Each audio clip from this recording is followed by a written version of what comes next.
Listeners, you might have wondered what you just heard. This first piece on our program right now, the first piece is called Portraits of the Gulf Coast, and it is composed by today's composer who I am interviewing, and we will hear his music. As you know, this is Carolyn Hawley, a member of Word Weavers, on Saturdays at 4 o'clock, and my program has to do with words and music by modern living composers of classical music. And many people have thought that classical music just meant Bach and Beethoven and Mozart, but classical music is a style of music that's being composed even as I speak today. There are many living composers of classical style music. Music, I think of it as a tree of music has two branches. And the one major branch that everybody mostly knows and listens to all the time is what I call pop the music of the population, the music of the folks. It includes everything else. It includes, rock, folk, jazz, boogie, heavy metal, hip-hop, reggae, all of the music that people consider their kind of music. It's based on emotion and a strong, regular rhythmic beat to it. The other branch of the tree is a classical branch. It's a misnomer. It's not classical at all. Classical meaning 18th century, but it is a style of music that's mainly based on centuries of tradition and form, and it is kind of mentally conceived, and of course there's emotion to it also, but it is a more formed type of music with more complex melodies and rhythms and harmonies. It is a studied music, and most composers of classical music have had very much training, and so the branch of the tree that so few people these days listen to is the classical music. We don't hear that much of it, and that is why I took it upon myself at my World Weavers program all year to introduce to you contemporary composers whom I know and whose music is so excellent, so that you can all get acquainted. This is KPFZ 88.1, and it is live streamed, and we are hoping to reach many, many people throughout our human world and let them hear the newest music that's being composed today, much of which may not be understood or played much for 100 years, but we're used to that. I have in the audience with me today, I have here for the interview a composer who happens to live here in East California, along with, or Upper Lake, with myself. I live here and am a lifelong composer, pianist, conductor, and so forth, too. So I know Clovice very well. We met. Hello, Clovice. How are you today? Hi, Carolyn. Good. And I like that definition of a classical and popular composer. I have a few thoughts about that. I'd like to hear your thoughts. Well, and you give me a word or two on it right now. Well, it's interesting, is it just a few days ago, I was in San Francisco in a business meeting, and we were talking about the fact that I compose, and the young man that I was with said, "Oh, what software do you use?" And I said, "Well, I use something called Notion." He said, "I haven't heard about that. I have GarageBand." And it was extremely difficult for him. It was incredible, as in not possible, to consider that a person could actually compose music without actually, like GarageBand and others, where you assemble it. Yeah. So it's an interesting concept. It's an interesting thing these days. I know about this. I have a couple of grandsons who are also, they call them DJs, and they mix and match. They consider themselves composers, and they are composers. They are composing, but they don't play music. They don't play an instrument. They don't even know how to read music. Right. But they don't need it with the kind of thing they do all electronically by just simply pushing buttons, but they are thinking like composers. Yes, that's true. And that is a shock to all of us who studied so long and hard. Anyway, we have to get on with that. You just heard one of Clovice's pieces, Portraits of Gulf Coast. It's in 3 movements. It's a symphonic poem that he wrote when he was very young, a senior in high school, I believe. And it was very well received and played by the Gulf Coast Symphony Orchestra way back in 1976. It's a beautiful piece. And you all probably wondered what you were listening to before, so I better tell you now. Clovice, just to let you know who he is, Clovice and I met in the grocery store. The first month I came to Lake County. That's right. From the Bay Area. And immediately, like attracts like, we immediately started playing music together because I'm a pianist and he's a cellist, naturally. So, yes, he grew up my father was in the Air Force. Oh, yes. That's why it's hard to see where you grew up. He grew up everywhere. But he studied in Santa Barbara, and he also taught. He was a professor of music. He taught till 85 as an associate professor, lecturer, and he went into electronic music quite early in his career, from 1980. And where did you go to school as a child? Everywhere. Okay, that's what I meant. Okay, that works. For Air Force, your father traveled around. Yeah. My dad was a traveling salesman, and I lived in 20 states by the time we got out of high school. That was like me, yeah. Well, that's why we ended up both in Lake County, isn't it? As composers. Anyway, so you studied composition with a number of teachers from the Southern California mostly, and also many famous cello teachers. Clovice is known in Lake County for his cello music, especially because just recently he played, he had his cello symphony, including a cello solo for the Lake County Symphony. So a lot of people here, and now you're very famous to them. They didn't know about you. Isn't that wonderful? Big fish in small pond syndrome. But anyway, he studied in the field of electronic music and was a recipient of a fellowship for the University of California and attended, they played his first symphony that he did when he was 17, which you have just heard. Now, over the past 30 years, Clovice has composed and performed for numerous orchestras and ensembles and a lot of electronic music. So let's stop right here and maybe let you hear another one of his earlier pieces. Okay, Clovice? Yep. The next piece I really enjoyed hearing was your piece called Nocturne. Oh, Nocturne. About 3.5 minutes long, for women's chorus and chamber orchestra.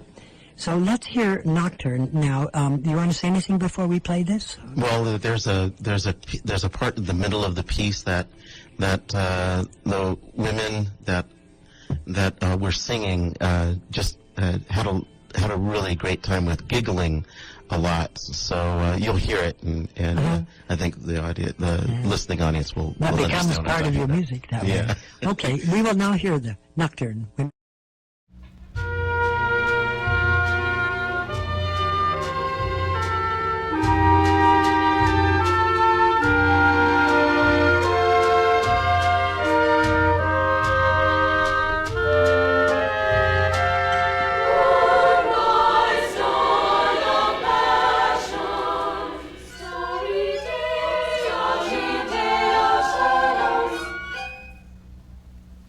Sounds of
we'll talk about the next piece called Pervigilium Distrepito et Tumulto.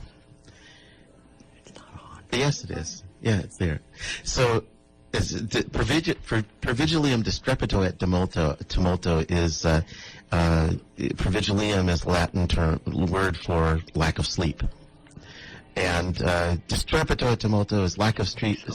It's there. Yeah, it's lack of sleep because of stress and turmoil. And that's what the piece is about. But one thing that's really interesting, I think, is this. You heard in that piece, the Nocturne for Women's Chorus and Chamber Orchestra, the fact that it's not a tonal piece, and neither is Pervigilium. So that was during a period of study and time when I was composing, where I wasn't very concerned about people listening to the music and liking it. I'd like to put in a comment here, what you said, Clovice, tonal. For the audience, tonal music is music written basically on the 8-note scale, major or minor. We advanced after the 19th century. Composers began to work on all 12 tones instead of just 8. So they call this, and this is why we get quite a bit of dissonance. It's not built in the regular key system like most of the popular music is built on, the 8-note scale. It's built on 12 tones. As a result, there's a lot of dissonance, and you will hear that it's not the usual sound that you are accustomed to. Now, it's 12-tone, and we call it atonal music. So your music has been atonal from the beginning, pretty much. Yes, and in fact, the thing about the Pervigilium that's interesting is that it does have moments of tonality and moments when it's not tonal. So there's knocking on the piano and all sorts of things like that. And it was about the fact that I was living in an apartment complex and people would be knocking on doors all the time. So that piece is about living in Isla Vista in 1970. It's 76 or 77. Okay, I've heard that music. I've heard your music, and the percussion it makes me laugh. But anyway, I can hear what's going on. It's funny how we get inspired by various things like that that are happening in our real life. And on the other hand, that's kind of considered picture music or story music, but also I'm sure you two compose sometimes with no picture at all, no story abstract. At all. Totally abstract. So, but this is you're more based on actual things that happen in your life. So let's hear this now. It might be we might get through the whole piece. This is his piece. We're living in an apartment building and hearing a lot of strange noises. It is atonal. So let's go ahead. This is Clovice Lewis, our local composer, one of our local composers, and they're of classical music, and there are not very many of us here. So this is our chance to introduce you to us. Okay, here we go. Clovice's Pervigilium. Pervigilium. Okay.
fun.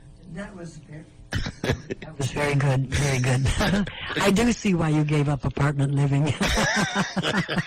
There's a very good reason why you left there. Okay, that was Clovice Lewis composition, and I think it was a very exciting piece of music. The next one we're going to share with you, audience listeners, is called Dance Number 2, written in 1991. Yeah. It's another 3.5 minutes long. It was a dance piece that's apparently never been performed. It's a kind of electronic music created with synthesizers, sound modulators, and the MIDI-controlled notation software. Now we've gone on. That's after your Moog experiments, right? Yeah. I was a professor of computer music and theory at UC Santa Barbara for years, and while I was there, I did a lot of electronic music, and then so we skip several years now, going into the 1990s. The technology changed, and wasn't just now you have computers that could actually control the sounds. Yeah. And that was very exciting because I was combining notation software with instruments that were electronic. So it's just a much broader palette, a lot more control than you could have with the analog synthesizers. And this piece is very dense. It's got a lot of the really sort of sounds that you associate with electronics, but it's got more form than. I noticed that. And this now, unlike some of your other things, this one clearly shows moments of quite singable melody and a sense of clear form where you recognize something coming back. It's like there's variety, but there is a sense of mental form which keeps you into the classical tradition of thinking through the music. Right. The music. Some of the earlier music didn't have very much melody or direction, but this one has clear direction. So let us hear this piece now, Clovice. Dance Number 2. That's 2. And it is electronic.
my gosh.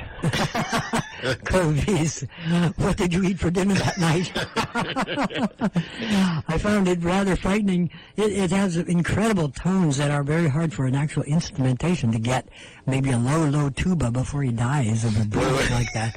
But, that's the attraction of electronic music, is you can make sounds that don't exist in any other way. yes, So it's really... That is why, I think that is why these modern young composers are going just with the electronic sound. They don't think that instruments are necessary anymore. Right. Because they can get these wonderful sounds out without instruments. Well, as a matter of fact, this next piece that is, I have to say, it sounds like actual people are performing this music, and this is one of the things about the technology these days, is even acoustical instruments sound like people are playing them, but it's electronically done. Yeah. I as I listened to this piece, I thought, that's got to be done in real time by real musicians. And then I thought, no, that's a computer sound. It's so close, you could hardly tell the difference. I like this next piece as a contrast to the Nightmare on Elm Street we just heard.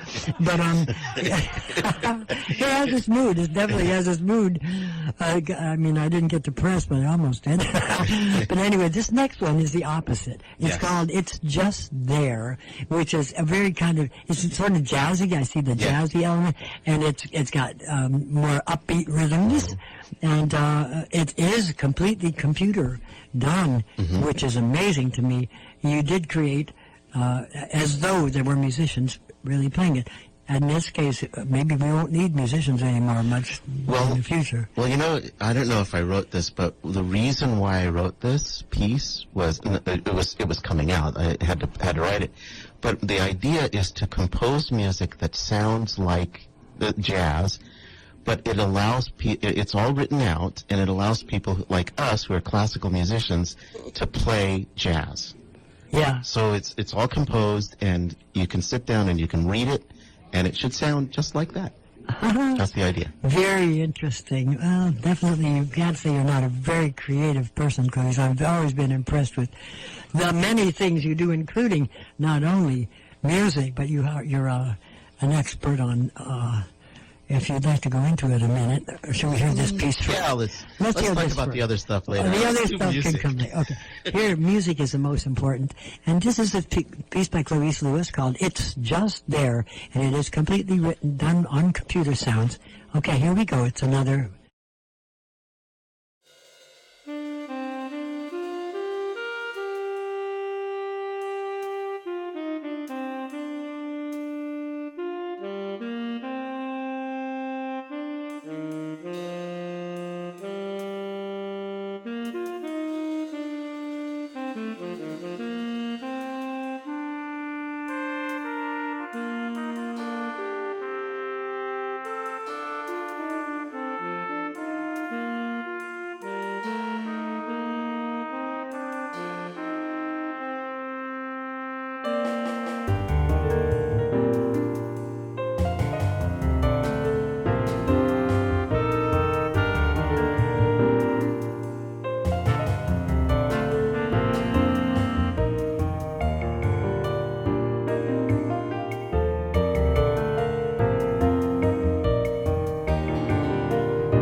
Okay, we have taken away the darkness of the first piece of the dance, and now we have brought everything into the light with this very kind of optimistic, positive, pleasant-sounding piece that you just wrote recently this summer, Clovice. Yeah. Yeah. Okay, now I think it would be a good idea to talk a little bit about other things that you do, quite a few other things. I won't list them all. But in addition to music, Clovice has had a varied career in the fields of electronics, computer programming, technical documentation, and training. He describes himself as a serial entrepreneur. Well, that's a good sign, a good term. His finely honed creative talents allow him to explore a variety of fields and make good contributions along the way. In 1984, he was founder of the Technology Medium Enterprises. This is a consulting, an Apple developer certified firm offering a wide variety of multimedia companies in Silicon Valley.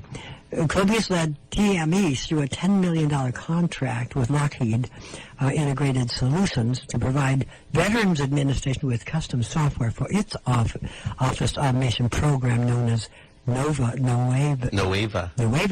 And his newest company is called Advanced Housing Technologies. It's a result of a creative moment in his life where he provides a total solution for disaster relief, and I think that has to do with disaster relief, little houses. Yeah, little houses and the infrastructure that goes with them. I remember when you were very inspired by that idea. Mm-hmm. It was a good idea. Mm-hmm. And all these ideas are wonderful. Many need backing. Men need millions of dollars of backing. Yes, indeed.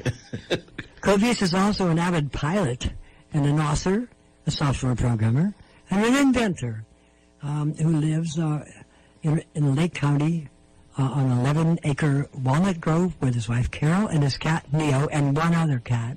Yeah. The Sheba keeps coming. Sheba is coming around. She's a feral cat that has been adopting us. And you can actually, audience, you can download his MP3 files, scores, and parts for Clovice Lewis music for free if you just go to www.jazzycalmusic.com. That's JAZZICALMUSIC.com. Jazzical music. Jazzical music. I thought I saw Jazzy Cal. I guess you could say it that way. Not so good. Not so good. Anyway, so that's where they can find your music, right? Yeah.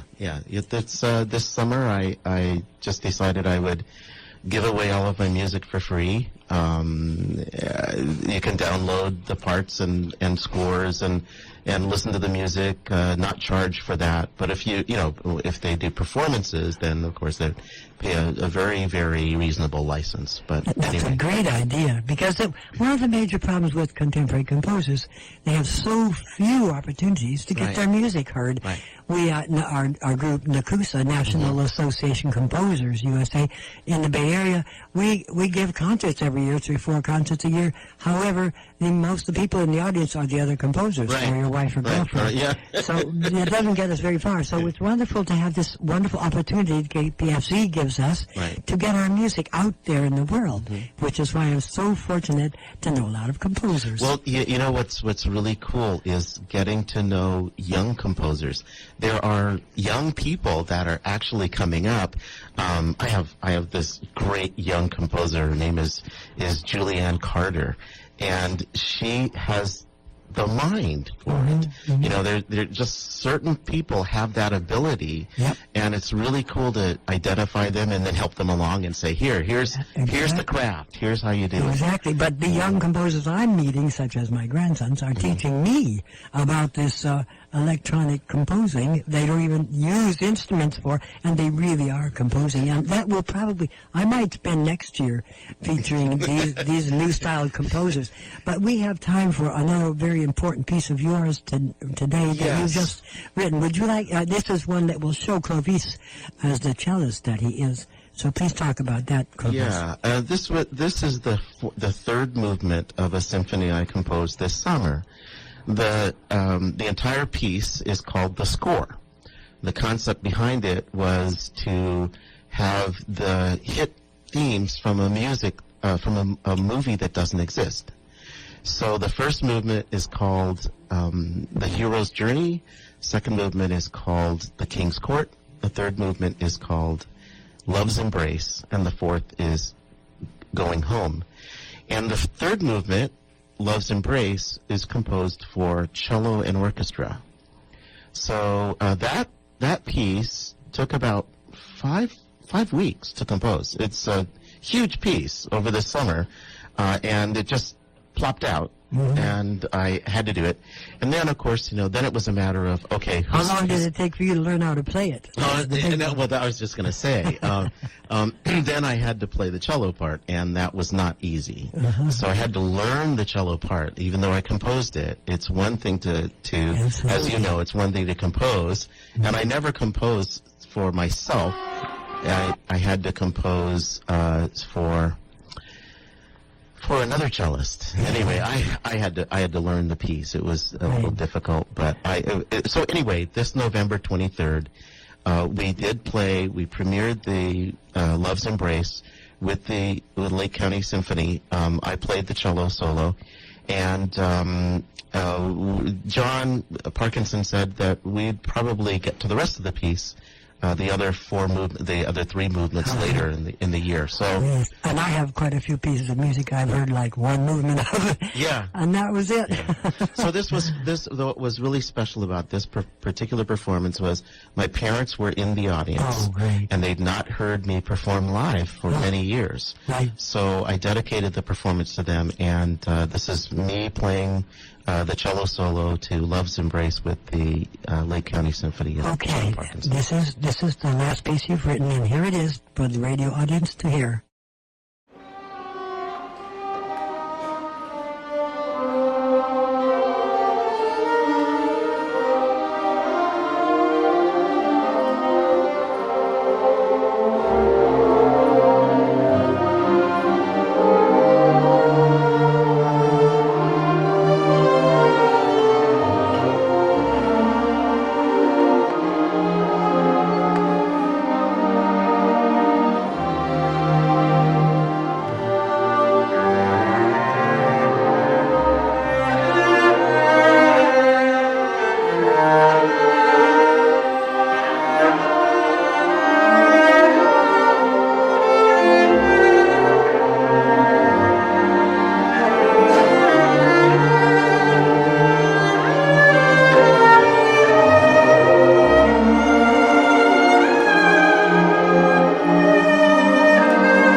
Okay. No. Clovice, Yeah. I was going to ask you if you could explain how you managed to make it sound like there were 3 or 4 cellos playing at the end. That was because during the cadenza, when the orchestra fell away, I was playing with what's called a looping device. So I was able to play a piece, like a segment, and then record it while I was playing it, and then pizzicato, a second part. It's on now.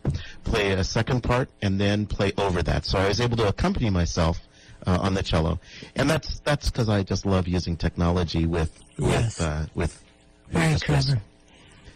So Okay, this was KPFC Word Weavers radio show, Carolyn Hawley, which is words and music with living composers that I have been sharing with the audience for the past year, and there will be more next month. This is Clovice Lewis, a composer from Lake County, and we wish you all well. I hope you like the music, and tune in to his website if you want to hear more. JazzicalMusic.com. Thank you so much, Carolyn. Clovice, for Really being here. appreciate it.